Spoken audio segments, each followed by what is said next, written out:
Welcome to Larry's Library. This time we're looking at another Ed Brubaker and Sean Phillips masterpiece. This one is Where the Body Was.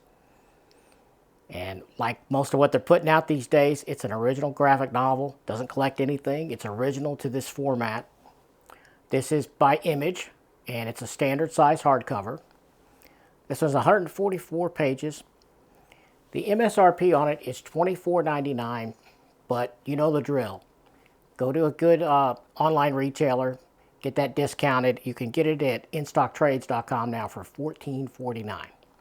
I would like to say there was no problems with the build on this one, but the copy I got, I don't know if you can tell now because I have forced and bent the cover inward because it was bowed. It's still a little bowed. Let's see. Can you see that there? I don't know how well that picks that up, but it's kind of gapping open. I've largely fixed it. It was much worse than that. When I first opened this thing, it was doing this shit. It was doing this. Very irritating. It was sitting like that. And I have, like I said, I kind of forced the board straight or as straight as I could. So that was a little disappointing. A little irritating. It's not the end of the world, but it was certainly annoying. But otherwise, it's fine. The binding is tight. I didn't have any problem. I mean, well, it's not too tight, but it is tight. But, you know. So hopefully you get a better copy than I did. It's not gapping open like that. I don't know what makes it do that, but yeah, look at that. It's still doing it. I got to tell you, that's annoying. As I said, it is written by Ed Brubaker, drawn by his longtime partner, Sean Phillips, with colors by Jacob Phillips. This one is totally standalone. It is a one and done. It is not part of the criminal sort of loose series, although it does involve some crime. This one is set in 1984, and it has no central character. I mean, no main character. You might say, if it has a protagonist, that protagonist is a street. It's Pelican Road.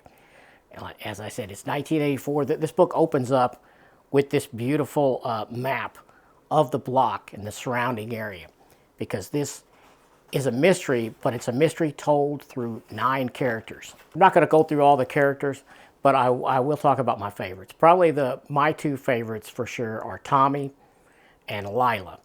And Lila, I think she's supposed to be like, Lila Wynn is her name. Somewhere between, I think, 11 and 13. And she fancies herself a superhero, at least at the beginning. Some people call her the roller derby kid. She is constantly on her roller skates, and she even sports a cape at a certain point. And I think, let's see, yeah, she's got a little mask over her eyes, and she kind of patrols the neighborhood. She's got a pair of binoculars. She gets up in a treehouse at times where she has a good vantage point watching all the different neighbors and the kooky characters that are in this neighborhood. Some of them are a little kooky, some not so kooky. But they're all pretty interesting, and that's what this book is about. I mean, it is a mystery, but it's told through these 9 people's lives. And you get a glimpse into these lives, and they take turns giving their point of view of what happened. So it's one of those kind of tales, and I thought it was fantastic. I thought all the characters were interesting.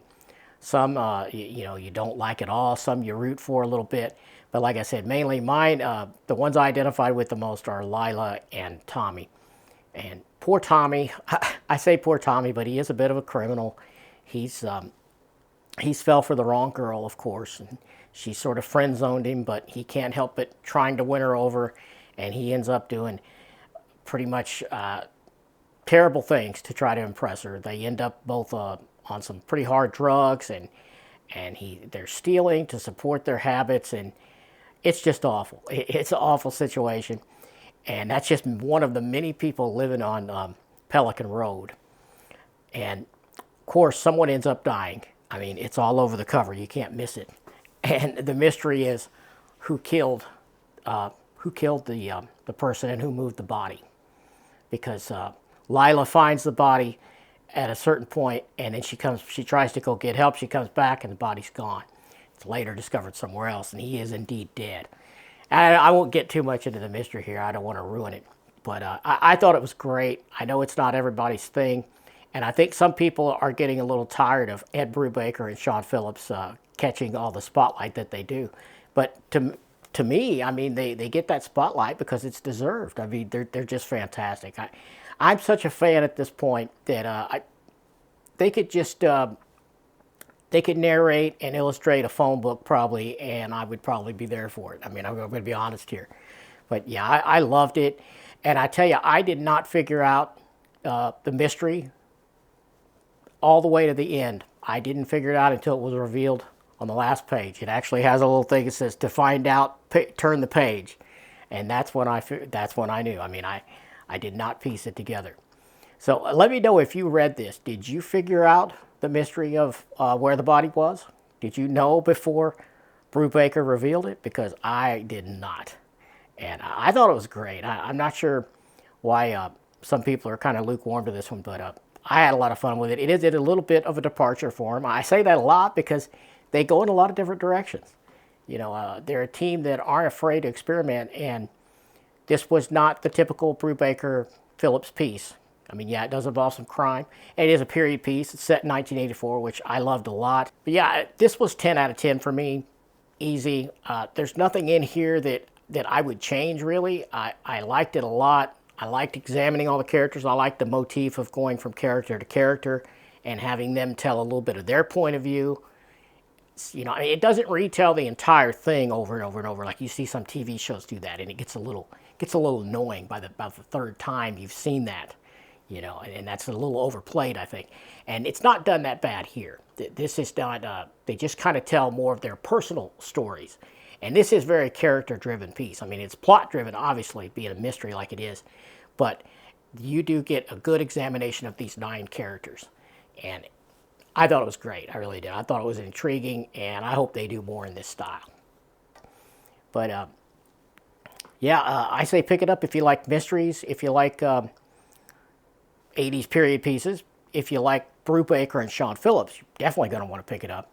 And yeah, I thought it was fantastic. I had a lot of fun with it. It's very adult tale, of course. Their work is kind of going more that direction the last few releases. And this one is no different. But yeah, I liked it a lot. Lila Wynn, my favorite. And let me know which character was your favorite down in the comments. And this is kind of a quick one, but hope you like taking a look at the art as always. Subscribe if you haven't already, and I will catch you next time.